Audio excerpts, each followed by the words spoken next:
covering local news that matters. This is CBS 17 News This Morning.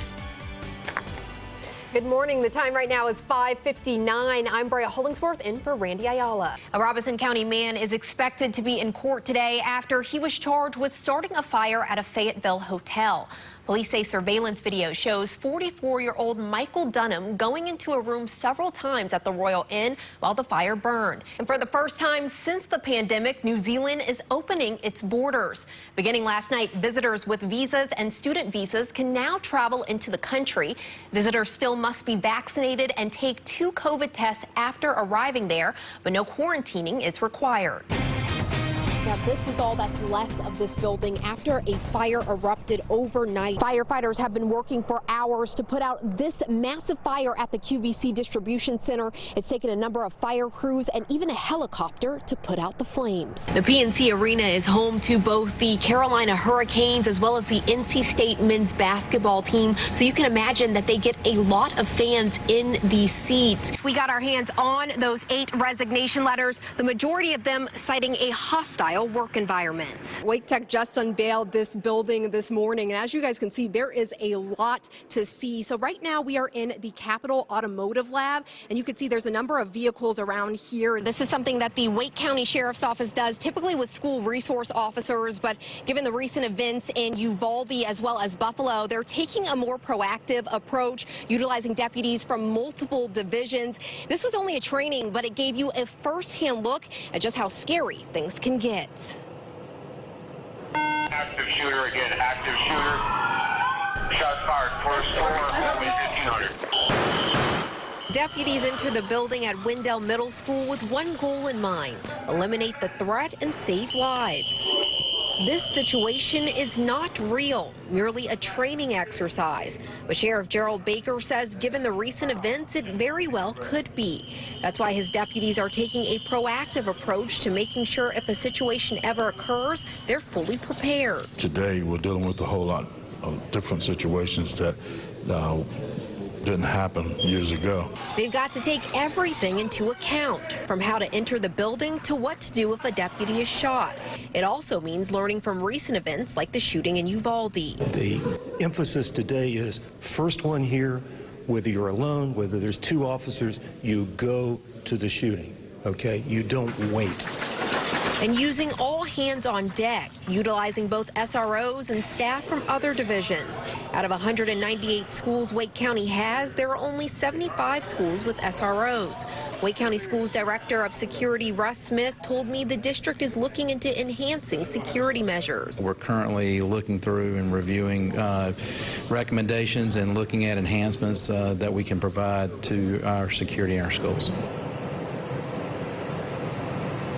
Now, Sheriff Baker told me that his goal is to add more SROs to schools. As for the training today, Wake County Sheriff's Office looked into every detail, from making sure emergency vehicles could access the school properly to also making sure technology was working.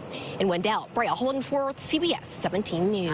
The developers told me that this Chargrove location will return as it will be incorporated into a mixed-use development. I spoke with plenty of customers around here, some who've been coming here for decades, and they tell me that this building is nostalgic.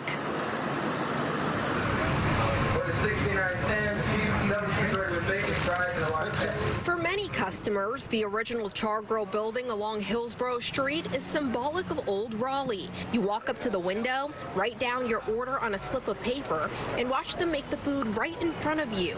It reminds Nancy Phillips of the good old days, when high-rises didn't dominate the skyline and the cost of burgers and fries were just pocket change. Used to come here on dates, and then later in probably the 80s when I was working in state government, we'd always come here on payday. It was a special treat. Her go-to? A nice cold chocolate shake and a nice juicy burger, too. Oh gosh, I feel like I'm getting real hamburger, and nothing about it has changed. You know exactly what you're going to get. It's the same menu. over and over again.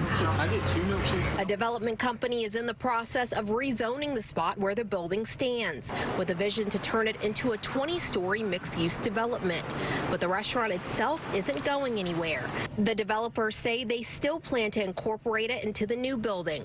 The restaurant is a daily stop for Jamie Lee and her dog Nikita. It is sad to see such a historic, part of Raleigh have to change. Mac DeShield told me while this may be the end of an era, he's happy Char Grill isn't going away. This is growth.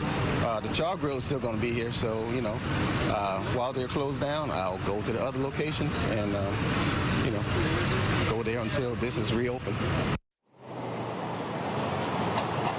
Now, as for Char Grill, they'll continue to operate until construction begins. There's no word on that just yet. In downtown Raleigh, Brea Hollingsworth, CBS 17 News. That group showed up to 2 addresses where they believe Carolyn Bryant Dunham lives, but they didn't have any luck in finding her. Dunham has been a central figure in this case for years, which has found its way back into the national spotlight. A piece of history recently found in a Mississippi courthouse basement has put new attention on the death of teenager Emmett Till. That history, an unserved warrant for the arrest of Carolyn Bryant Dunham. She lied. Carolyn lied. She did what? She lied. She lied on Emmett Till. That's right. And her lies and her conspiring with her husband led to the gruesome death of Emmett Till, whose death was a major spark behind the entire civil rights movement. Today, attorney Malik Shabazz, along with other activists, delivered eviction papers asking Dunham to leave the state of North Carolina. Open up the door. Activists say they want her arrested, saying her accusations that Till whistled at her led to his eventual abduction and gruesome murder in Mississippi back in 1955. Carolyn Bryant Dunham is a fugitive from justice. Carolyn Bryant Dunham has ran and hid and ducked from justice long enough. We want to get this message to her that she has a warrant for her arrest, and we ain't gonna stop until she turns herself in. Now, Attorney Shabazz says that he is planning to be in Mississippi this week to pressure the LaFleur County District Attorney to enforce the warrant that was never served on Dunham. In Raleigh, Brea Hollingsworth, CBS 17 News.